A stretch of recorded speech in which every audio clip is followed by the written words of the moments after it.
नमस्कार। मैं मीनू मीना सिन्हा रांची झारखंड से राष्ट्र कवि दिनकर रचित रश्मि रथी के द्वितीय सर्ग का पाठ करती हूँ।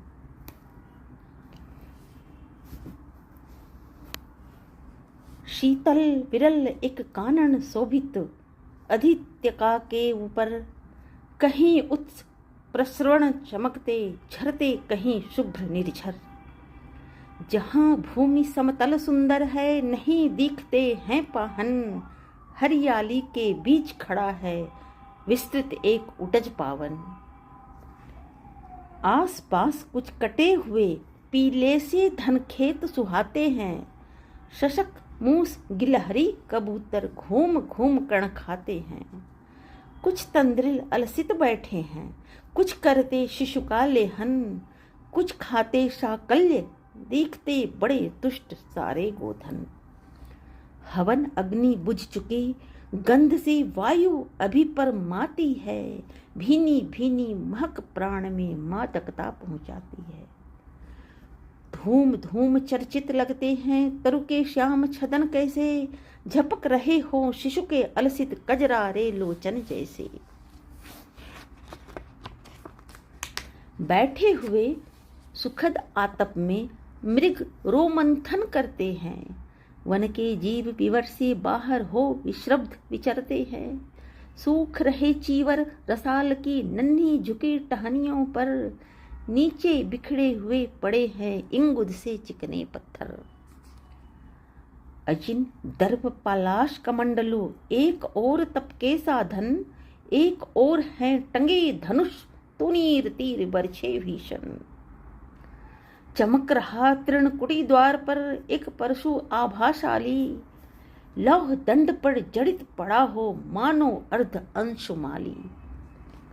श्रद्धा बढ़ती अजिन दर्भ पर परशु देख मन डरता है, युद्ध शिविर या तपोभूमि यह समझ नहीं कुछ पड़ता है। हवन कुंड जिसका यह उसके ही क्या है ये धनुष कुठार, जिस मुनि की यह शुरुआ उसी की कैसे हो सकती तलवार। आई है वीरता तपोवन में क्या पुण्य कमाने को, या संन्यास साधना में है दैहिक शक्ति जगाने को। मन ने तन का सिद्ध यंत्र अथवा शस्त्रों में पाया है, या कि वीर कोई योगी से युक्ति सीखने आया है। परशु और तप ये दोनों वीरों के ही होते श्रृंगार, क्लीव न तो तप ही करता है न तो उठा सकता तलवार। तप से मनुष्य दिव्य बनता है, षड विकार से लड़ता है, तन की समर भूमि में लेकिन काम खड़ग ही करता है। किंतु कौन नर तपोनिष्ठ है यहाँ धनुष धरने वाला, एक साथ यज्ञाग्नि और असी की पूजा करने वाला। कहता है इतिहास जगत में हुआ एक ही नर ऐसा, रण में कुटिल काल सम क्रोधी, तप में महासूर्य ऐसा। मुख में वेद पीठ पर तर्कस, कर में कठिन कुठार विमल। शाप और शर दोनों ही थे जिस महान ऋषि के संबल। यह कुटीर है उसी महामुनि परशुराम बलशाली का, भृगु के परम पुनित वंशधर व्रती वीर प्रणपाली का। हाँ हाँ, वहीं कर्ण की जांघों पर अपना मस्तक धरकर सोए हैं तरवर के नीचे आश्रम से किंचित हटकर।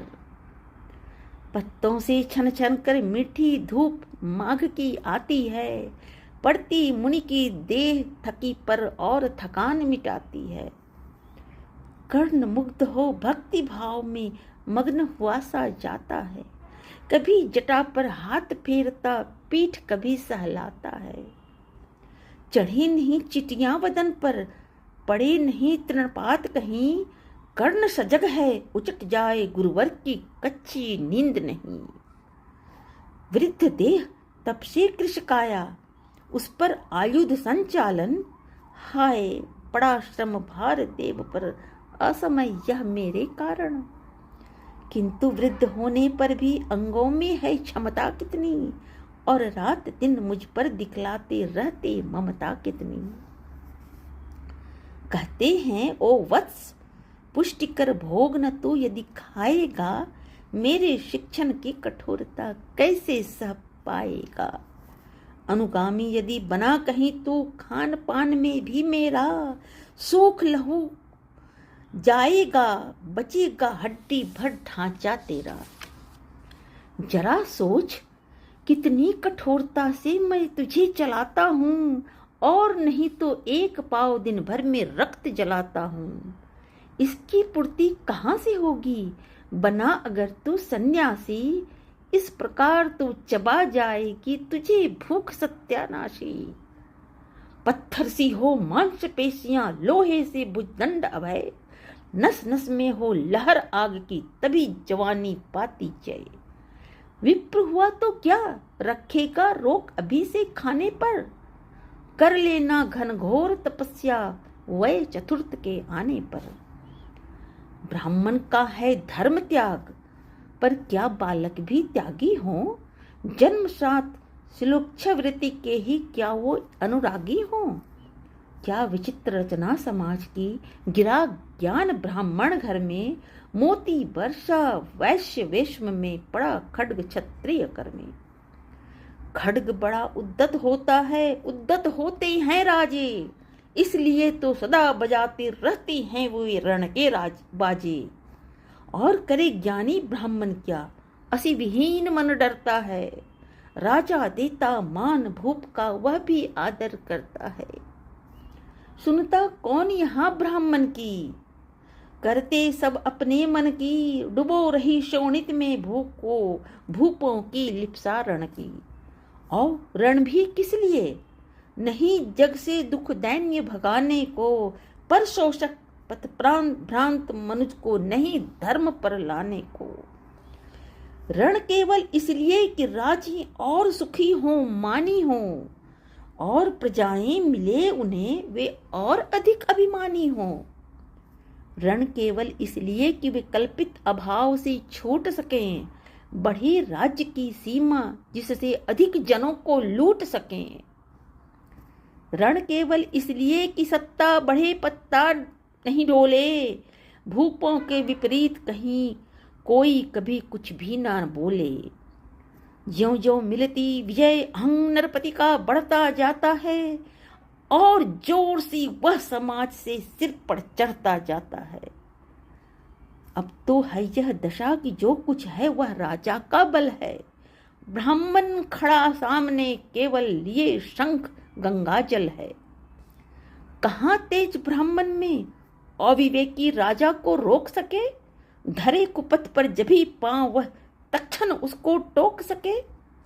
और कहे भी तो ब्राह्मण की बात कौन सुन पाता है, यहाँ रोज राजा ब्राह्मण को अपमानित करवाता है।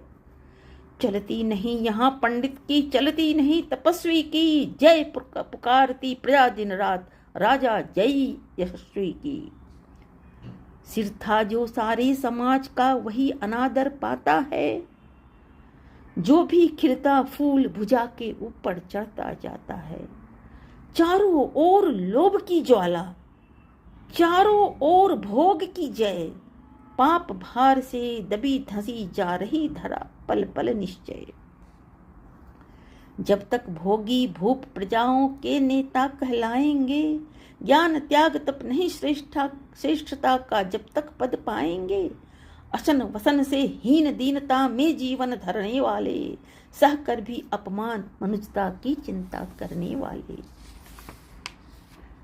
कवि कोविद विज्ञान विशारद, कलाकार पंडित ज्ञानी, कनक नहीं कल्पना ज्ञान उज्ज्वल चरित्र के अभिमानी। इन विभूतियों को जब तक संसार नहीं पहचानेगा, राजाओं से अधिक पूज्य जब तक ना इन्हें वह मानेगा, तब तक पड़ी आग में धरती इसी तरह अकुलाएगी। चाहे जो भी करे दुखों से छूट नहीं वह पाएगी। थकी जीभ समझाकर गहरी लगी ठेस अभिलाषा को, भूप समझता नहीं और कुछ छोड़ खड्ग की भाषा को।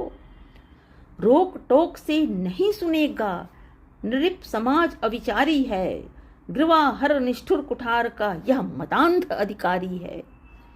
इसलिए तो मैं कहता हूँ, अरे ज्ञानियों खड्ग धरो, हर न सका जिसको कोई भी, भूखा वह तुम त्रास हरो। नित्य कहा करते हैं गुरुवर, खड्ग महाभयकारी है, इसे उठाने का जग में हर एक नहीं अधिकारी है। वही उठा सकता है इसको जो कठोर हो कोमल भी, जिसमें हो धीरता वीरता और तपस्या का बल भी। वीर वही है जो शत्रु पर जब भी खड्ग उठाता है, मानवता के महागुणों की सत्ता भूल न जाता है। सीमित जो रख सके खड्ग को पास, उसी को आने दो, विप्र जाति के सिवा किसी को मत तलवार उठाने दो। जब जब मैं सरचाप उठाकर कर्तव्य कुछ दिखलाता हूँ, सुनकर आशीर्वाद देव का धन्य धन्य हो जाता हूँ। जियो जियो ऐ वत्स, तीर तुमने कैसा यह मारा है, धक उठा वन उधर इधर फूटी निर्झर की धारा है। मैं शंकित था, ब्राह्म वीरता मेरे साथ मरेगी क्या, परशुराम की याद विप्र जाति न जुगा धरेगी क्या। पाकर तुम्हें किंतु इस वन में मेरा हृदय हुआ शीतल, तुम अवश्य ढोगे उसको, मुझ में है जो तेज अनल। जियो जियो ब्राह्मण कुमार, जियो जियो ब्राह्मण कुमार, तुम अक्षय कृत्य कमाओगे, एक बार तुम भी धरती को निःछत्र कर जाओगे। निश्चय तुम ब्राह्मण कुमार हो, कवच और कुंडलधारी, तप कर सकते और माता पिता किसके इतने भारी। किंतु हाय ब्राह्मण कुमार सुन प्राण कांपने लगते हैं, मन उठता धिक्कार, हृदय में भाव ग्लानि की जगते हैं। गुरु का प्रेम किसी को भी क्या ऐसे कभी खला होगा, और शिष्य ने कभी किसी गुरु को इस तरह छला होगा। पर मेरा क्या दोष, हाय मैं और दूसरा क्या करता, पी सारा अपमान द्रोण के मैं कैसे पैरों पड़ता। और पांव पड़ने से भी क्या वह गूढ़ ज्ञान सिखलाते वे, एक लब्ध सा नहीं अंगूठा क्या मेरा कटवाते वे। हाय कर्ण तू क्यों जन्मा था, जन्मा तो क्यों वीर हुआ। हाय कर्ण तू क्यों जन्मा था, जन्मा तो क्यों वीर हुआ। कवच कुंडल भूषित भी तेरा अधम शरीर हुआ। धंस जाए वह देश अतल में, गुण की जहां पहचान नहीं। जाति गोत्र के बल से ही आदर पाते हैं सुजान वहीं। नहीं पूछता है कोई तुम वीर व्रती या दानी हो, सभी पूछते मात्र यही तुम किस कुल के अभिमानी हो। मगर मनुष्य क्या करे, जन्म लेना तो उसके हाथ नहीं, चुनना जाति और कुल उसके वश की है तो बात नहीं। मैं कहता हूँ अगर विधाता नर को मुट्ठी में भरकर कहीं छीट दे ब्रह्मलोक से ही नीचे भूमंडल पर, तो भी विविध जातियों में ही मनुष्य यहाँ आ सकता है। नीचे हैं क्यारियां बनी तो बीच कहाँ जा सकता है। कौन जन्म लेता किस कुल में आकस्मिक ही है यह बात, छोटे कुल पर किंतु यहाँ होते तब भी कितने आघात। हाय जाति छोटी है तो फिर सभी हमारे गुण छोटे, जाति बड़ी तो बड़े बने वे रहे लाख चाहे खोटे। गुरु को लिए कर्ण चिंतन में था जब मग्न अचल बैठा, तभी एक विषकीट कहीं से आसन के नीचे बैठा। वज्रदंष्ट वह लगा कर्ण के उर को कुतर कुतर खाने, और बनाकर छिद्र मांस में मंद मंद भीतर जाने। कर्ण विकल हो उठा, दुष्ट भौरे पर हाथ धरे कैसे, बिना हिलाए अंग कीट को किसी तरह पकड़े कैसे। पर भीतर उस धसे कीट तक हाथ नहीं जा सकता था, बिना उठाए पांव शत्रु को कर्ण नहीं पा सकता था। किंतु पांव के हिलते ही गुरुवर की नींद उचट जाती, सहम गई यह सोच कर्ण की भक्तिपूर्ण बिहवल छाती। सोचा उसने अतः कीट यह पिए रक्त पीने दूंगा, गुरु की कच्ची नींद तोड़ने का पर पाप नहीं लूंगा। बैठा रहा अचल आसन से कर्ण बहुत मन को मारे, आह निकाले बिना शिलासी सहनशीलता को धारे। किंतु लहू की गर्म धार जो सहसा आन लगी तन में, परशुराम जग पड़े रक्त को देख वे विस्मित मन में। कर्ण झपट कर उठा इंगितों में गुरु से आज्ञा लेकर, बाहर किया कीट को उसने छत में से उंगली देकर। परशुराम बोले, शिव शिव तूने यह की मूर्खता बड़ी, सहता रहा अचल जाने कब से ऐसी वेदना कड़ी। तनिक लजाकर कहा कर्ण ने, नहीं अधिक पीड़ा मुझको, महाराज क्या कर सकता है यह छोटा कीड़ा मुझको। मैंने सोचा हिला डुला तो वृथा आप जग जाएंगे, क्षण भर को विश्राम मिला जो नाहक उसे गवाएंगे। निश्चल बैठा रहा सोच यह कीट स्वयं उड़ जाएगा, छोटा सा यह जीव मुझे कितनी पीड़ा पहुंचाएगा। पर यह तो भीतर धंसता ही गया, मुझे हैरान किया। लज्जित हूं इसलिए कि सब कुछ स्वयं आपने देख लिया। परशुराम गंभीर हो गए, सोच न जाने क्या मन में। फिर सहसा क्रोधाग्नि भयानक भभक उठी उनके तन में। दांत पीस आंखें तरेर बोले, कौन छली है तू? ब्राह्मण है या किसी अभिजन का पुत्र बलि है तू? सहनशीलता को अपना कर ब्राह्मण कभी न जीता है, किसी लक्ष्य के लिए नहीं अपमान हलाहल पीता है। सह सकता जो कठिन वेदना, पी सकता अपमान वही, बुद्धि चलाती जिसे तेज का कर सकता बलिदान वही। तेज पुंज ब्राह्मण तिल तिल कर जले, नहीं यह हो सकता, किसी दशा में स्वभाव अपना वह कैसे खो सकता। कसक भोगता हुआ विप्र निश्चल कैसे रह सकता है, इस प्रकार की चुभन वेदना क्षत्रिय ही सह सकता है। तू अवश्य क्षत्रिय है पापी, तू अवश्य क्षत्रिय है पापी, बता न तो फल पाएगा। परशुराम के कठिन शाप से अभी भस्म हो जाएगा। क्षमा क्षमा क्षमा हे देव दयामय। गिरा कर्ण गुरु के पद पर, मुख विवर्ण हो गया, अंग कांपने लगे भय से थर थर। सूत पुत्र मैं शूद्र कर्ण हूँ, करुणा का अभिलाषी हूँ, जो भी हूँ पर देव आपका अनुचर अंतेवासी हूँ। छली नहीं मैं हाय, किंतु छल का ही तो यह काम हुआ। आया था विद्या संचय को, किंतु व्यर्थ बदनाम हुआ।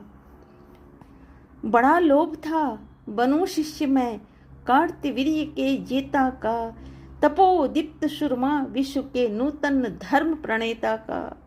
पर शंका थी मुझे सत्य का, अगर पता पा जाएंगे, महाराज मुझ सूत पुत्र को कुछ भी नहीं सिखाएंगे। बता सका मैं नहीं इसी से प्रभो, जाति अपनी छोटी, देव करे विश्वास भावना और न थी कोई खोटी।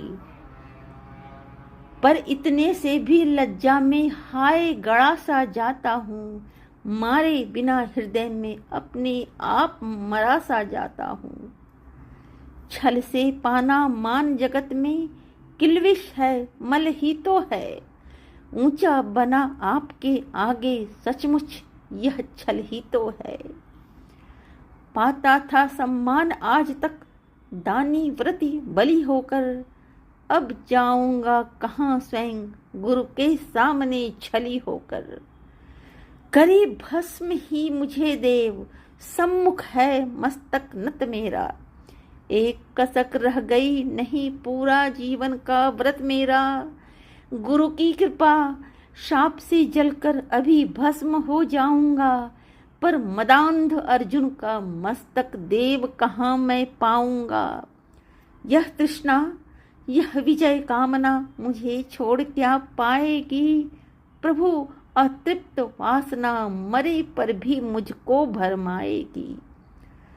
दुर्योधन की हार देवता कैसे सहन करूंगा मैं, अभय देख अर्जुन को मरकर भी तो रोज मरूंगा मैं।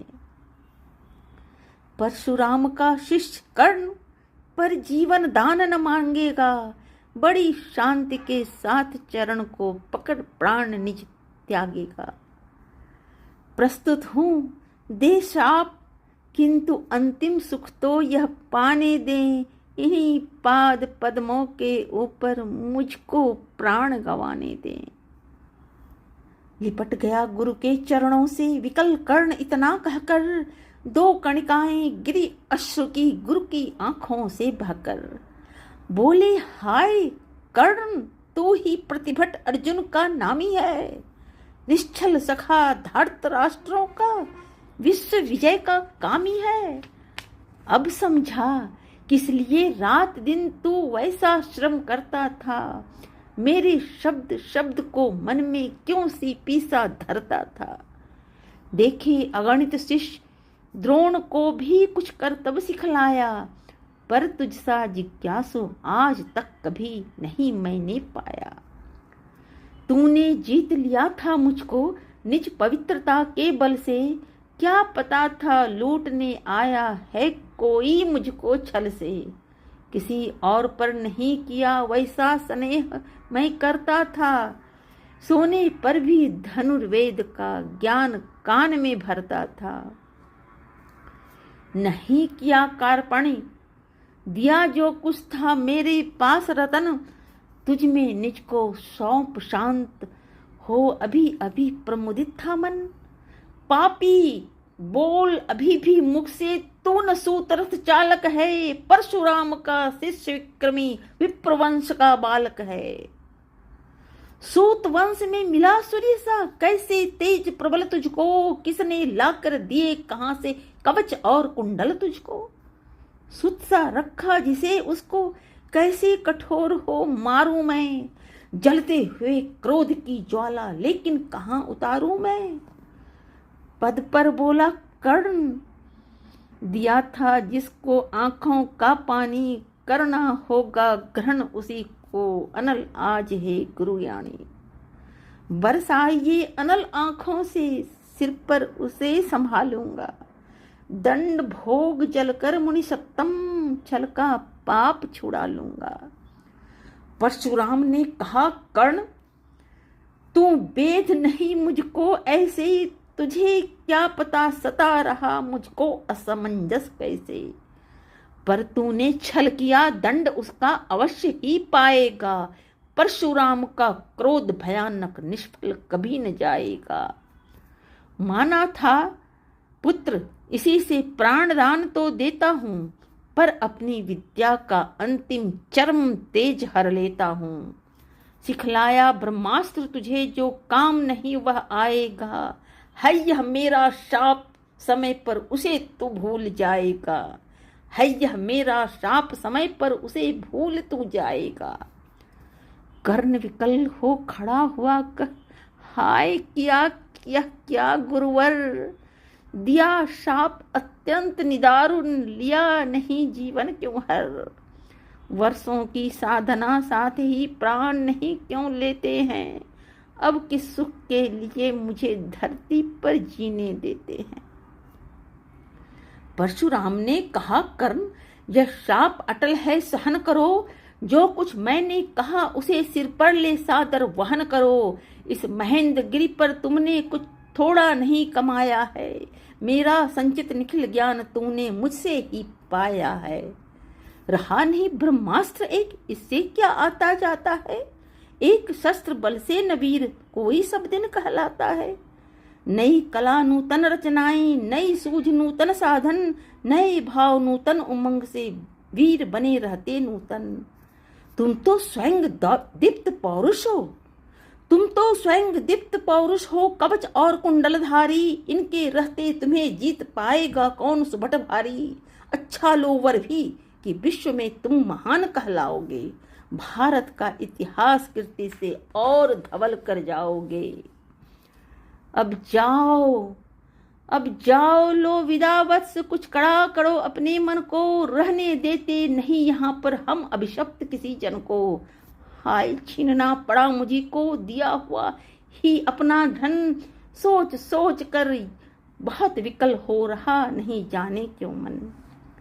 व्रत का परिनिर्वाह कभी ऐसे भी करना होता है, इस कर से जो दिया उसे उस कर से हरना होता है। अब जाओ तुम कर्ण, कृपा करके मुझे निसंग करो। देखो मत यूं सजल दृष्टि से, व्रत मेरा मत भंग करो।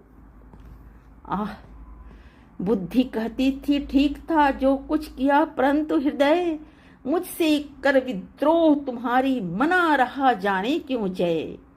अनायास गुणशील तुम्हारे मन में उगते आते हैं, भीतर किसी अश्रु गंगा में मुझे बोर नहलाते हैं। जाओ जाओ कर्ण, मुझे बिल्कुल असंग हो जाने दो। बैठ किसी एकांत कुंज में मन को स्वस्थ बनाने दो। भय है तुम्हें निराश देखकर छाती कहीं न फट जाए, फिरा न लूं अभिशाप पिघल कर वाणी कहीं न उलट जाए। इस प्रकार कह परशुराम ने फिरा लिया आनन अपना, जहां मिला था वही कर्ण का बिखर गया प्यारा सपना। छूकर उनका कर्ण ने अर्ध अश्रु का दान किया, और उन्हें जी भर निहार कर मंद मंद प्रस्थान किया, मंद मंद प्रस्थान किया। परशुधर के चरण की धूल लेकर, उन्हें अपने हृदय की भक्ति देकर, निराशा से विकल टूटा हुआ सा, किसी गिरी श्रृंग से छूटा हुआ सा, चला खोया हुआ सा कर्ण मन में, जैसे चांद चलता हो गहन में। चला खोया हुआ सा कर्ण मन में, जैसे चांद चलता हो गहन में, कि जैसे चांद चलता हो गहन में।